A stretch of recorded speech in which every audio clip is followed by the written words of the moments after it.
Hello नमस्कार साथियों, स्वागत है आप सभी का आपकी अपनी स्टडी पॉइंट पर। आशा करता हूं कि आप लोग स्वस्थ होंगे, मस्त होंगे। तो चलिए आज हम लोग देखते हैं कि अंटार्कटिका में पहुंचा है एवियन फ्लू। अंटार्कटिका जो है वहां के बारे में कहा जा रहा है कि वहां एवियन फ्लू नामक बीमारी फैल गया है। तो चलिए उसके बारे में हम लोग जानते हैं और अंत में इससे रिलेटेड हम अभ्यास क्वेश्चन भी देंगे आप लोग के लिए, जिसका आंसर आप कमेंट बॉक्स में दे सकते हैं।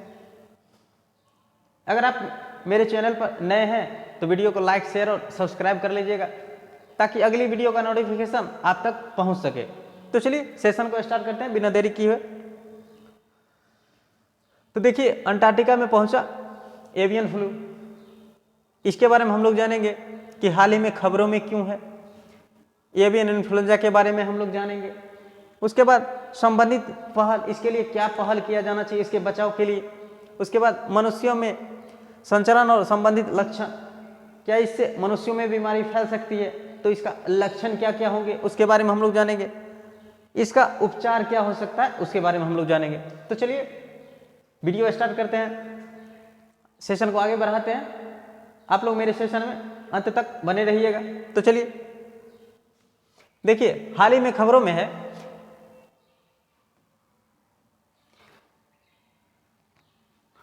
हाल ही में वैज्ञानिकों ने एवियन फ्लू के अंटार्कटिका तक पहुंचने की पुष्टि की है। वैज्ञानिकों के द्वारा यह पुष्टि किया गया है कि एवियन फ्लू जो है यह अंटार्कटिका तक पहुंच गई है। यह हम नहीं बोल रहे, यह यह वैज्ञानिकों के द्वारा पुष्टि किया गया है। इस रोग ने अंटार्कटिका में पंछियों की आबादी को संक्रमित किया है, जिससे वहां पेंगुइन आबादी को खतरा उत्पन्न हो गया है। जो अंटार्कटिका में पंछी जो पेंगुइन रहती है उसके बारे में कह रहा है कि उसको खतरा पहुंच रही है इस एवियन फ्लू से। आगे देखते हैं हम लोग एवियन फ्लू इन्फ्लुएंजा के बारे में। एवियन इन्फ्लुएंजा जिसे अक्सर बर्ड फ्लू, जो पंछियों के से बीमारी संबंधित है उसको हम लोग बर्ड फ्लू के नाम से जानते हैं, कहा जाता है। एक अत्यधिक संक्रामक वायरस संक्रमण है।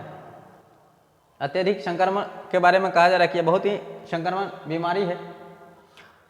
यह मुख्य रूप से पंछियों, विशेष रूप से जंगली पंछियों, यह तो पंछियों में होता ही है बर्ड फ्लू, इसके बारे में कह रहा है विशेष रूप से जंगली पंछी एवं जो हम लोग मुर्गी पालते हैं घरों में और घरेलू मुर्गी पालन को प्रभावित करता है। उसके बाद हम आगे देखते हैं कि यह इन्फ्लुएंजा ए वायरस परिवार से संबंधित है। ए वायरस परिवार से संबंधित है, जिसे वायरस की सतह पर दो प्रोटीनों के संयोजन के आधार पर कई उप प्रकार वर्गीकृत होते हैं, जिसमें एक दिया गया है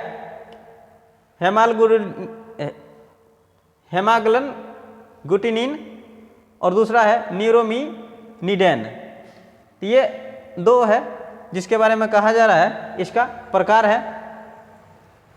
आगे देखते हैं हम लोग कि पंछियों में प्रकोप का कारण बनने वाले सबसे आम उप प्रकार H5, H7 और H9 है।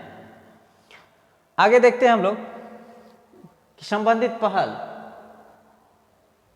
अत्यधिक रोगजनक एवियन इन्फ्लुएंजा HPAI को नियंत्रित करने के लिए भारत का दृष्टिकोण एवियन इन्फ्लुएंजा को नियंत्रण और रोकथाम के लिए राष्ट्रीय कार्य योजना संशोधित 2021 में उल्लेखित डिटेक्ट एंड कल की नीति का अनुसरण करता है।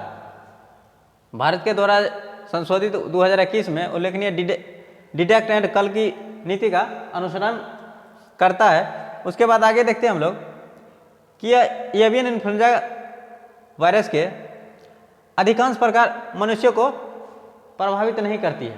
कह रहा है कि एवियन इन्फ्लुएंजा जो है इसका अधिकांश वेरिएंट जो है वह मनुष्यों को प्रभावित नहीं करती है, लेकिन कुछ है जो मनुष्यों को प्रभावित करती है, जिसमें कुछ का नाम दिया गया है, लेकिन कुछ है जो H5N1, H7N9, H9 और N2 अक्सर संक्रमित पंछियों को या प्रदूषित वातावरण के सीधे संपर्क में के माध्यम से मानव संक्रमण का कारण बन सकते हैं। कह रहा है कि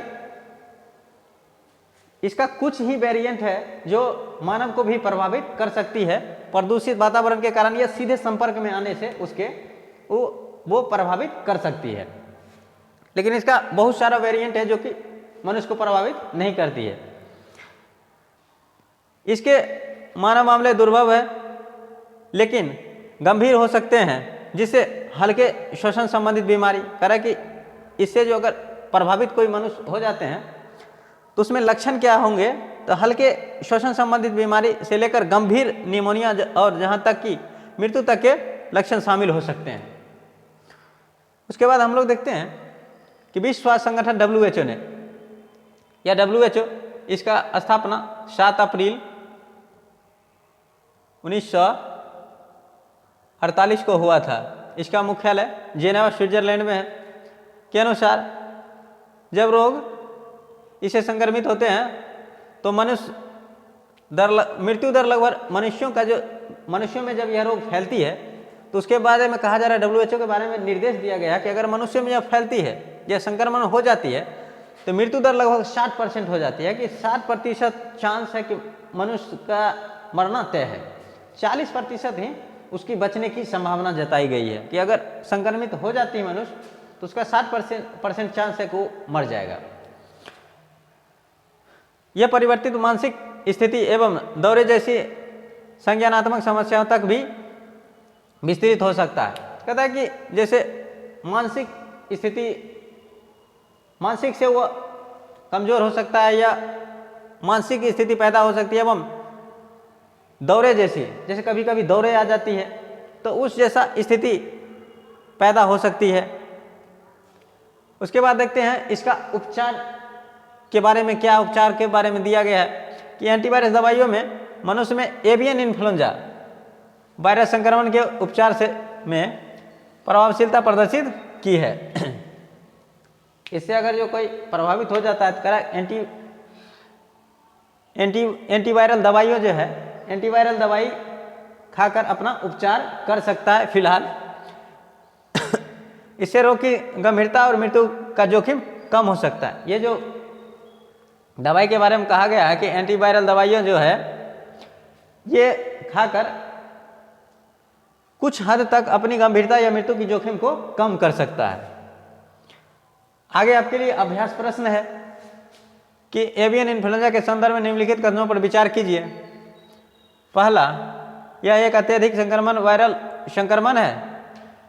दूसरा, यह मुख्य रूप से पंछियों, विशेष रूप से जंगली पंछियों और घरेलू मुर्गी पालन को प्रभावित करता है।